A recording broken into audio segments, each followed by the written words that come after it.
नमस्कार, स्वागत है। मैं विपिन बेबाक और हमारे साथ स्टूडियो में मौजूद है प्रोफेसर कुलदीप मलिक। मलिक साहब, स्वागत है। बहुत बहुत धन्यवाद चो साहब। मलिक साहब, उत्तर प्रदेश के अंदर उपचुनाव हैं और आपके गृहनगर क्षेत्र मीरापुर में भी चुनाव है और आपके जो नेता हैं पुराने वाले, कौन, इंटरव्यू में आप जिनको कह चुके हो चवन्नी, उनकी पार्टी भी लड़ रही है जी। क्या माहौल रहने वाला है? देखिए चौधरी साहब, जैसा लोगों को जानकारी है, और ये मैं सौभाग्य बोलूं कि अभी फिलहाल पिछले 2.5 महीने से मैं मुजफ्फरनगर में घूम रहा अपने एक अभियान के तहत, मिशन मानसून पौधारोपण के अभियान के तहत मैं अलग अलग विद्यालयों में जा रहा, और ख़ास तौर से ये भी मतलब सौभाग्य है कि मैं अभी परसों ही मीरापुर में था। मीरापुर से लगता हुआ सुक्करताल, बहुत ही ऐतिहासिक नगरी, मैं सुक्करताल में था, मैं मोरना में था, मैं भुक्का रेड्डी में था, और ये समझो ये जानसर तक का इलाका, भाई मैं सब इलाके में घूम रहा था। अभी 1 हफ्ते में मैं यही इलाके कवर करे, लेकिन बस क्या बताऊं आपको, बता ही दो। अगर चुनाव की मीरापुर में बात हो रही है और जितनी भी लोगों से बात हो रही, उसमें सभी जाति धर्म संप्रदाय के लोग, बस बात एक ही हो रही, भाई एक तरफ तो एक हिंदू खड़ा हो रहा और दूसरी तरफ मुसलमान खड़े हो रहे, मुस्लिम समुदाय के लोग खड़े हो रहे, यानी कि टोटली चुनाव मुद्दू पे तो है नहीं। बस साहब, आप भी हिंदू मुस्लिम की बात कर रहे हो। ये मैं तो जनता की बात बता रहा। और एक बात बताओ, मैं सारे देश में तो हिंदू मुस्लिम हो रहा, अब लोगों को आगाह करना कि भाई चुनाव हिंदू मुस्लिम पे नहीं होना चाहिए। लोग इस बात को भी देखे चौधरी साहब, जब मैं मीरापुर के अंदर था उसी दिन मुजफ्फरनगर पूरे देश में सबसे प्रदूषित शहर था और मुजफ्फरनगर का AQI 317 था, लेकिन कोई नेता बात करने वाला नहीं। राजनीति के पॉल्यूशन की बात कर लो महाराज। अभी नहीं, तेरे राजनीति में यू पॉल्यूशन घुसा है, यू पर्यावरण घुसा है, और ये जाति धर्म संप्रदाय खत्म हो, यही तो डॉक्टर कुलदीप मलिक का सपना है। लेकिन मैं तो बता रहा, आप चुनाव की अगर मीरापुर में बात कर रहे, बस लोग ये बात कर रहे भाई हिंदू का एक कैंडिडेट है ना, और उस एक कैंडिडेट के अगेंस्ट मुस्लिम कैंडिडेट, और फिर इसमें योगी जी का तड़का। क्या अंग अंग भड़का? नहीं, तड़का योगी जी ने क्या डाला कि बटोंगे तो कटोंगे। ऊपर से ये विपक्ष वाले कि भाई अगर बटोंगे तो कटोंगे, एकजुट होंगे, जुड़ोंगे तो जीतोंगे। एक बात समझ में नहीं आई मलिक साहब, ये है क्या बटेंगे कटेंगे, बटेंगे तो कटेंगे, है क्या मामला? हमारी तो समझ में नहीं आया, हमारे दर्शक भी जानना चाह रहे हैं। चौधरी साहब ऐसा ना करो, इतने समझदार तो आप होगी, आपको समझ में ये बात ना आवे। दर्शक समझना चाहिए। नहीं, आपको, आप पहले बताओ, आपको ये बात समझ नहीं आए क्या? अरे ये देश के 143 करोड़ लोग इस बात को समझ रहे कि इस स्टेटमेंट के पीछे की क्या राजनीति है, और खास तौर से एक देश के अंदर जो सबसे बड़ा राज्य है, जो सबसे घनी आबादी वाला राज्य है, जहां विधानसभा की सबसे ज्यादा सीटें, जो राज्य दिल्ली की गद्दी को तय करता हो, उसके मुख्यमंत्री, और वो भी योगी जी, जो अपने आप को योगी जी का दर्जा दे रहे, और वो इस तरीके का स्टेटमेंट दे रहे, बटोंगे तो कटोंगे। भाई इससे बुरा डॉक्टर कुलदीप मलिक तो कुछ मानता नहीं। अच्छा मलिक साहब, एक सवाल है, एक सवाल अभी अभी जहन में आया। तो सवाल ये है कि अगर आपसे कोई ये पूछे, मलिक साहब कोई पूछे, मैं नहीं पूछ रहा, कोई अगर आपसे ये पूछे कि मलिक साहब बटोगे तो कटोगे, तो ऐसा कोई है जो आपको गांव में आके काट देगा?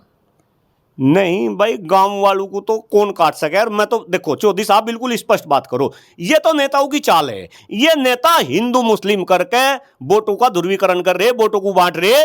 और इस चुनाव में तो मुझे और एक जबरदस्त चीज देखने को मिली, शायद आपने भी वो देखा होगा, क्योंकि आप तो खुद मीडिया कर्मी हैं। भारतीय जनता पार्टी का एक कैंडिडेट उस विधानसभा का, तो मैं नाम भूल गया, कोई ठाकुर जी है, वो सिर के ऊपर तो जो है टोपी लगा रहे और गले में जो है मुस्लिम गमछा डाल रहे।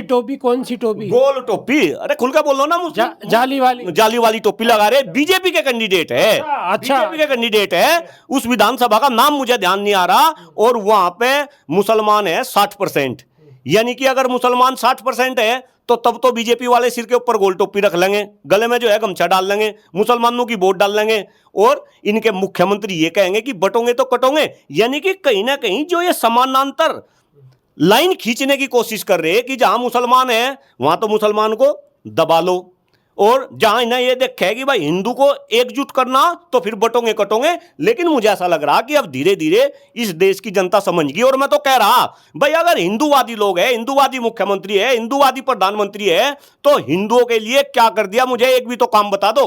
केवल और केवल राम मंदिर का बनाना, धारा 370 और 35A का हटाना, यही हिंदुओं के लिए काम नहीं। अरे आपको तो भाई जनसंख्या नियंत्रण कानून बनाना था, आपको तो देश में सम शिक्षा व्यवस्था लगानी थी, देश में सभी जाति धर्म संप्रदाय के बच्चे एक साथ पढ़ते, आप तो ऐसी व्यवस्था करते। आपने हिंदू के लिए कर क्या दिया।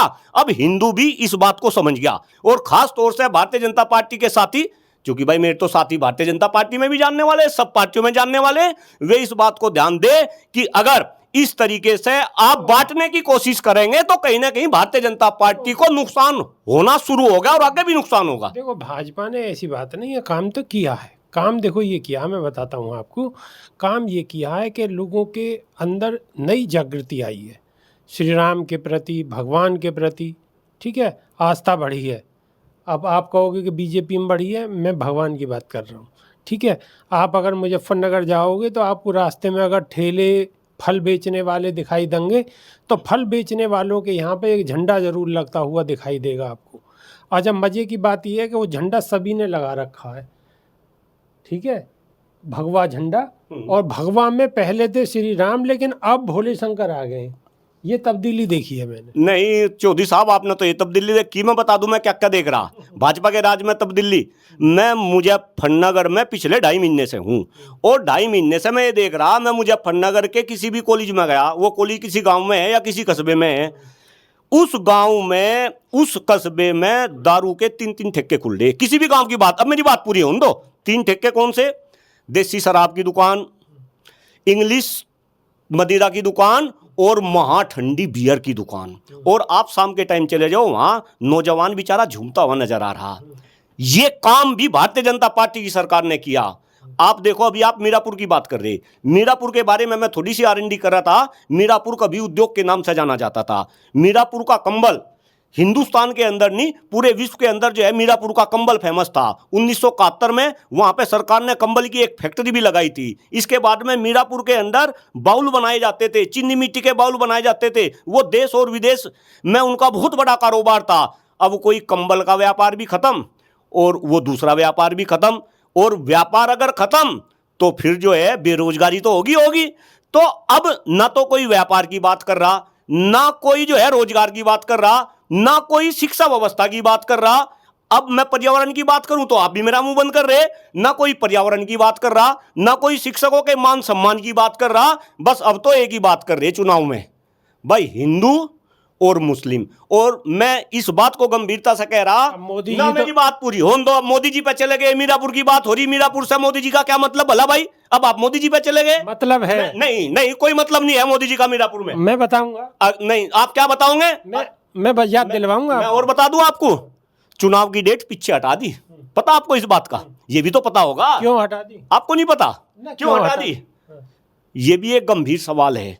इस देश में जब चुनाव आयोग डेट डिक्लेयर करता है तो जितने भी पैरामीटर है वो सारे पैरामीटर देख के चुनाव की डेट डिक्लेयर करता है। भाई कोई त्योहार तो नहीं, शिक्षकों की छुट्टी तो नहीं, कर्मचारियों की कोई दूसरी जगह एंगेजमेंट तो नहीं, ये सारे जो है पैरामीटर्स होते हैं। और फिर जो डेट डिसाइड कर दी तो वे हमेशा अडिग रहती थी। मैं आपको एक एग्जाम्पल दे रहा, मुंबई के अंदर सबसे बड़ा आतंकी अटैक हुआ, पता कब हुआ था?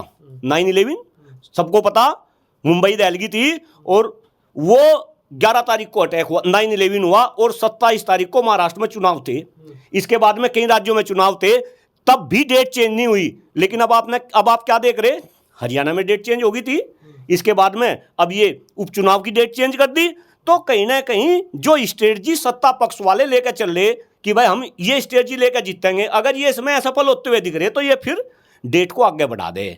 तो उसका ही नतीजा कहीं ना कहीं इन उपचुनाव में भी देखने को मिला। पहले चुनाव जो है 13 तारीख को होना, 13 को होना था, अब ये चुनाव जो है 20 को कर दिया। अच्छा, प्रधानमंत्री ने बेटी के ऊपर भी बयान दिया एक, मैं उसकी बात कर रहा था, आपने सुना है नहीं सुना? क्या बयान दिया जी, आप ही बता दो। आपकी बेटी को ले जाएंगे, मार देंगे, भगा देंगे, लूट ले जाएंगे।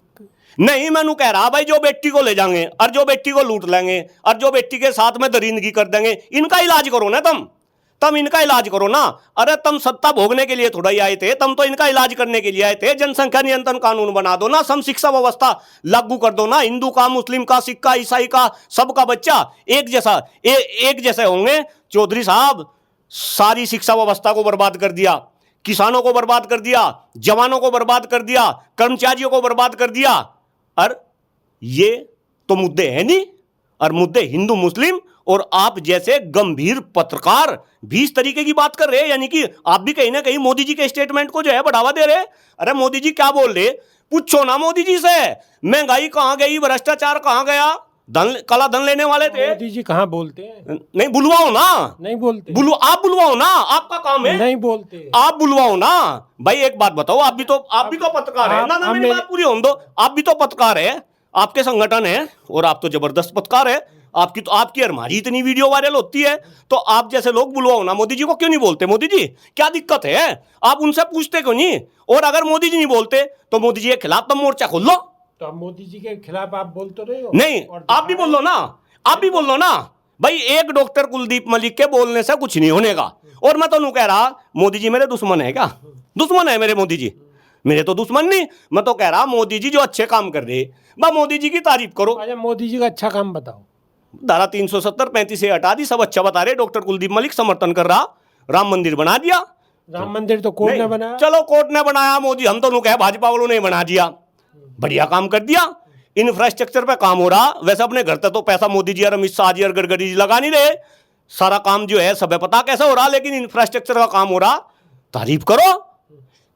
अगर जो है यूपी के अंदर जो है आपकी कानून व्यवस्था सही हो रही है, कानून व्यवस्था सही है यूपी नहीं भाई एक बात बताओ, कहीं ना कुछ तो दिक्कत थी पहले। हम तो जो है मुजफ्फरनगर बताओ ना, सही है? नहीं बिल्कुल, कहीं ना कहीं जो है उसमें सुधार है। तो आप योगी जी की, मोदी जी की तारीफ करो, लेकिन इनसे नु भी तो पूछो कि जो वादे तुमने करे थे 2014 में आने से पहले, जो वादे योगी जी ने करे थे, वे वादे पूरे क्यों नहीं हो गए? महंगाई क्यों खत्म नहीं होगी? भ्रष्टाचार क्यों खत्म नहीं हो रहा? राजनीति में तुमने अपराधीकरण बढ़ा दिया। मोदी जी नु कहते कि भाई हमारी सरकार बनती सार 6 महीने में जिस पे मुकदमे होंगे फास्ट ट्रैक कोर्ट में चलेंगे, और 6 महीने के अंदर ये जेल जाएंगे। एक भी नेता जेल गया क्या? जेल? आप बताओ ना, हाँ ना करो ना।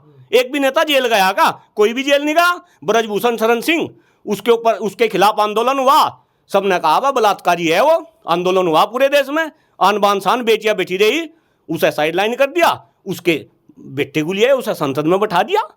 अरे भाई राजनीति में जितने नेता आ रहे, अब अपराधियों की संख्या और बढ़ गई, तो मोदी जी से ये क्यों नहीं पूछते आप? ये युवा बेरोजगार हो रहे, नशे में नाचते फिरे, और नशा भी मैं तो दारू की ही बताई बात, पता नहीं इंजेक्शन ले, इंजेक्शन ड्रग्स ले, कहां से आ रहे ये ड्रग्स? कौन लावे इन ड्रग्स को? सरकार नहीं है क्या इन देश में? पूछो मोदी जी से। और मोदी जी सही काम कर रहे हैं, उसकी तारीफ करो, लेकिन भाई गलत काम का विरोध भी तो करो। लोकतंत्र की यही तो खूबसूरती है कि आप अच्छे काम की तारीफ करो और गलत काम का विरोध करो। और खास तौर से अगर कोई पॉलिटिकली, आपने 10 साल में 2 काम गिनवाए अच्छे। नहीं धोनी में तो और भी गिनवाए। बताओ। इंफ्रास्ट्रक्चर नहीं बताया, ये सड़कें बन दी, ये किसने बनवा दी? साथ में ये भी तो कहते पैसा तो हमारा ही लग रहा। नहीं, हाँ तो पैसा हमारा ही लग रहा, कहीं ये अपनी जेब से लेकर आ रहे। हल्की क्यों कर रहे हो? नहीं एक बात बताओ, काम तो करवाए, सही है, खोल के कहो। सरे तो नहीं जाएगा अगर इनकी सरकार में काम हो रहा। मैं फिर कह रहा, ना तो मैं भाजपा का दुश्मन, ना मैं मोदी जी का दुश्मन, ना मैं अमित शाह का दुश्मन, ना मैं योगी जी का दुश्मन। अरे मैं तो राष्ट्रभक्त आदमी, जो कोई सही काम कर रहा सही उसकी सही कह रहा, और कोई गलत काम कर रहा मैं उसकी खिंचाई कर रहा। अगर हम जैसे लोग नहीं बोल लेंगे भाई, अगर एक देश में शिक्षक नहीं बोल लेगा, शिक्षक तो समाज से सबसे जागरूक इंसान हो, अगर हम जैसे लोग नहीं बोल लेगा, इस देश में बोल लेगा कौन? मुझे तो ये बता दो चौधरी साहब। तो कहीं ना कहीं लोगों को सोचना पड़ेगा। और खास तौर से आपके चैनल के माध्यम से मीरापुर की जनता से मैं ये अपील कर रहा कि भाई हिंदू मुस्लिम का राग छोड़ दो। और मुझे ये भी पता कि मुस्लिम बहुल इलाका, वहाँ 37% वोट मुस्लिम है, वहाँ करीब 1,20,000 सवा लाख के आसपास वहाँ पे मुस्लिम मतदाता है मीरापुर के अंदर। बस यही बात सब कह रहे कि भाई मुसलमान एक हो जाओ, हिंदू एक हो जाओ। हिंदू चाह रहे कुछ मुसलमान टूट के जो है हिंदू में मिल जा, मुसलमान चाह रहे कि कुछ हिंदू टूट के जो है मुसलमान की तरफ चले जा। अरे कब तक ये हिंदू मुस्लिम करोगे भाई? थारे जाकत कैसे पढ़ेंगे? इन्हें रोजगार कैसे मिलेगा? तुम्हें अच्छी हवा कैसे मिलेगी? थारा पानी खत्म हो गया, थारा जो तुम खा रहे वो सारा अशुद्ध है, तुम बीमार हो, घर घर में कैंसर फैल रहा, घर घर में डायबिटीज फैल रही, कैसा काम चलेगा इस देश का? सुनो डाटा मेरे से, सुनोगे क्या? मैं मुजफ्फरनगर में घूम रहा, खास तौर से मीरापुर वाले सुनो भाई, एक हफ्ता में मीरापुर में रहा, हर विद्यालय में मीरापुर के गया। अभी परसों भी जो है ककरौली के अंदर जो है किसान इंटर कॉलेज है, बिल्कुल फेमस मीरापुर के अंदर, वहां पे मैं था। मैं हर विद्यालय में बच्चों के बीच में जाके एक क्वेश्चन सब जगह पूछा, भाई कितने बच्चे ऐसे हैं जो अपने आप को ये कह रहे हैं कि मैं स्वस्थ हूं, हाथ ऊपर करो। हाथ ऊपर नहीं होता किसी का। देश में डॉक्टर कुलदीप मलिक बोल रहा 90% युवा आज अस्वस्थ है। और मोदी जी क्या कहे? मोदी जी कहे ये देश युवाओं का देश है, ये देश युवाओं का देश है, इस देश का हम डंका विश्व में बजा देंगे, इसे विश्व गुरु बना देंगे, इसे विकसित बना देंगे। अरे जिस देश का 90% युवा अस्वस्थ हो लिया हो, जिस देश में युवाओं के बीच में नशा घुस गया हो, सब युवा शाम के टाइम दारू पी पी के जो है वे मटकते फिरते हो, वे ड्रग्स ले रहे हो, उन युवाओं के दम पे आप इस देश को विश्व गुरु बनाओगे? जनता को बेवकूफ बना रहे।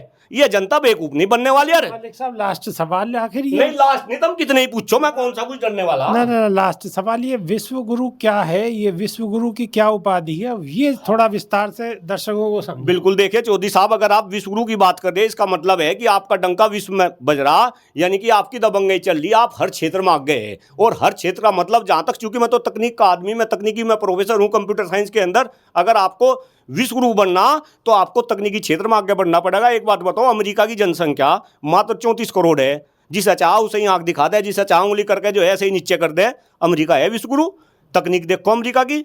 अरे तकनीकी में तो तुम जीरो हो रहे, R&D थारे यहाँ है नहीं। तकनीकी कहाँ से आएगी? एजुकेशन से। एजुकेशन कर दी तुमने खत्म। एजुकेशन में तुम बजट नहीं बढ़ाते। तुम कह रहे थे कि GDP का तुम जो है 8% से ज्यादा कर दोगे जब आओगे। तुमने ऐसा बजट दे दिया इस बार, पिछले 20 साल से सबसे कम 3% को भी आप कवर नहीं कर पा रहे। आप ऐसे ही विश्व गुरु बन जाएंगे, आप ऐसे ही विकसित बन जाएंगे। मोदी जी ध्यान रखो, जितने भी विकसित देश है सबने अपनी एजुकेशन को आगे बढ़ाया। एजुकेशन पे आपने बजट, जब कभी आप देखो, आप अमेरिका की बात करो, आप जो है जापान की बात करो, आप चाइना की बात करो, अगर ये आगे है तो सबने अपनी एजुकेशन व्यवस्था के ऊपर काम करा। एजुकेशन सुधरी तो तकनीक सुधरी, तकनीक सुधरी तो डंका पूरे विश्व में बच गया। चौधरी साहब, अमेरिका के पास है क्या? क्या है अमेरिका के पास? तकनीक ही तो है, एजुकेशन ही तो है। अब हमारे बच्चे तो अमेरिका में जाकर पढ़ रहे। क्यों भाई, ये बच्चे अमेरिका में क्यों जा रहे? हम तो ऐसे देश के निवासी है कि जहां पूरे विश्व के बच्चे हिंदुस्तान में पढ़ने के लिए आते थे, तब हम विश्व गुरु थे। और हम कह रहे हैं हम विश्व गुरु बन जाएंगे। कैसे बन जाओगे? अरे अपने एजुकेशन को सुधारो, राजनीति में एजुकेशन की बात करो, शिक्षकों का मान सम्मान बढ़ाओ। शिक्षकों को जो खत्म करने की चाल है कि उन्हें राजनीतिक रूप से, सामाजिक रूप से, आर्थिक रूप से आप खत्म करते जा रहे, सब समझ में आ रहा। और ये केवल और केवल इसी वजह से आप हिंदू मुस्लिम की बात कर रहे। लेकिन मैं फिर कह रहा, हिंदुओं के लिए आपने क्या करा पिछले 10-11 साल में, आप उसका रिपोर्ट कार्ड दे दो। और अगर आपने एक भी काम हिंदुओं के लिए करा हो तो भाई डॉक्टर कुलदीप मलिक का कान पकड़ लो। मैं तो घर से बंजारा हो लिया था जनसंख्या नियंत्रण कानून के लिए। और गिरिराज जी जरा सुने, कई बार नाम लूं, हैं ये कहते राजनीति छोड़ दूंगा अगर जनसंख्या नियंत्रण कानून नहीं बना 2019 तक। और राजनीति तो छोड़ ही नहीं गई। आप राज्य मंत्री थे, अब कैबिनेट मंत्री बन गए और बिहार में तुम यात्रा निकाल ले। बेवकूफ बना रहे तुम जनता का। अब नहीं बनने के, हिंदू मुस्लिम नहीं चलने की। और अगर चलेगी तो भाई डॉक्टर कुलदीप मलिक तो देखो विरोध करता आ रहा, अभी भी कर रहा और आगे भी करता रहेगा। मलिक साहब ने तो बिल्कुल स्पष्ट कह दी कि डॉक्टर कुलदीप मलिक तो विरोध करता आ रहा है और करता ही रहेगा। मलिक साहब ने बड़ी बेबाकी से अपनी बात रखी है। आप सब लोगों को मलिक साहब की बात कैसी लगी है ज़रा कमेंट के माध्यम से बताएं। और अगर वीडियो थोड़ी अच्छी लगी है तो लाइक, शेयर, सब्सक्राइब कर लो चैनल को। बस इतनी सी दरख्वास्त है। बहुत बहुत शुक्रिया, धन्यवाद, नमस्कार। बहुत बहुत धन्यवाद साहब।